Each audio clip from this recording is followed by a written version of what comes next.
আসসালামু আলাইকুম। এই যে দয়াগঞ্জ মোচরটায়, হ্যাঁ, দয়াগঞ্জ মোচরে আসলাম। এই দেখেন, সামান্য বৃষ্টি হয়েছে, কিন্তু এত পরিমাণ পানি যে হয়েছে, হ্যাঁ। এটা হলো মীর হাজিবাগের রাস্তাটা, হ্যাঁ। এটা হলো ফারুক সড়ক রোড, রোডের রাস্তা আর সায়দাবাদ। এই যে পানির তীব্রতা দেখেন, প্রচণ্ড আকারে পানি।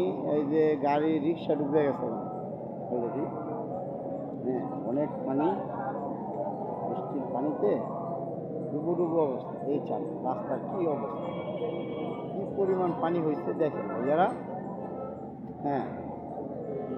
এত পানি হয়ে গেছে, পানিটা জৈমা একদম মানে নদী হয়ে গেছে রাস্তা।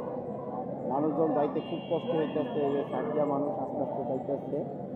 এটা হলো দয়াগঞ্জ, ওই যে ব্রিজ ছিল ওই জায়গাটায়, ওই যে রেল লাইনের ফেলাই ওভারটা আর কি, রেলের পথটা এটা নতুন হয়েছে। আর এই পানির এই যে তীব্রতা থাকে দেখেন, এই চাল কী পরিমাণ পানি। এই যে দয়াগঞ্জের এই যে এই জায়গা শহীদ মিনারটা, তার পাশাপাশি এই সাইড ওটা লিফটে চিনা, অনেক পানি হচ্ছে রাস্তাটায়।